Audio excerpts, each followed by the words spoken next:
A reading from the Holy Gospel according to St. Matthew chapter 9 verses 27 to 31. Passage taken from the Message version of the Bible. As Jesus left the house, he was followed by two blind men crying, "Mercy, Son of David, mercy on us." When Jesus got home, the blind men went in with him. Jesus said to them, "Do you really believe I can do this?" They said, "Why? Yes, Master."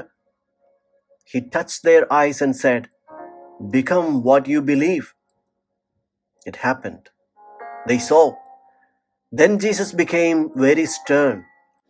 "Don't let a soul know how this happened." But they were hardly out the door before they started blabbing it to everyone they met. Right after that, as the blind men were leaving, a man who had been struck speechless by an evil spirit was brought to Jesus.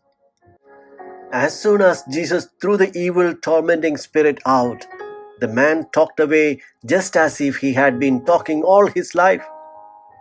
The people were up on their feet applauding.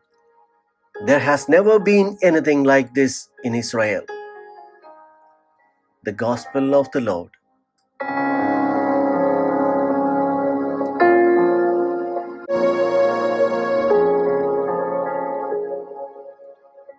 Reflections on the Gospel according to St. Matthew chapter 9 verses 27 to 31.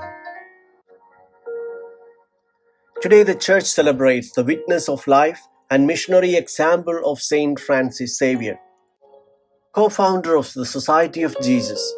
His apostolate span across southern India, Sri Lanka, Malaysia, parts of Indonesia and Japan.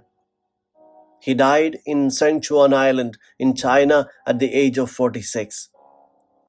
Saint Francis Xavier is the patron of all the missions of the Catholic Church. The Gospel today speaks of two blind men following Jesus.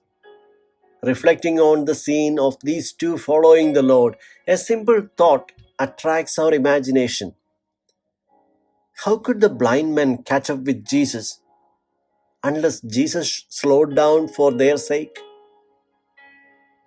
In all likelihood, Jesus heard their shouting, knew their plight, welcomed their desire, and wanted them to catch up with him.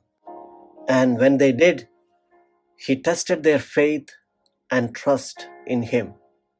In response to their proclamation of faith, Jesus healed them. These men were overwhelmed with their cure, and their emotion overtook them. Jesus instructed them to see that no one knows about this miraculous healing. But their excitement could not be contained. They did not know how else to express their joy other than by telling others that now they could see and this man named Jesus healed them. A possible reason why Jesus told them not to tell others about him could be because he knew they did not fully understand who he was. He knew that their testimony about him would fail to present his true identity. They would present Jesus as a miracle worker, Son of David, the Savior. But what they did not know is that this Savior saves through his sufferings, humiliation, torture, and death. Oftentimes, we can also fall into the trap of misunderstanding who Jesus is. Indeed, we believe that Jesus is the Savior. But the danger is that we want a God who acts according to our will and desires. We want a God who will heal us and free us of every earthly burden. But the God of Jesus is a different God. He taught us that we must take up our own crosses and follow him.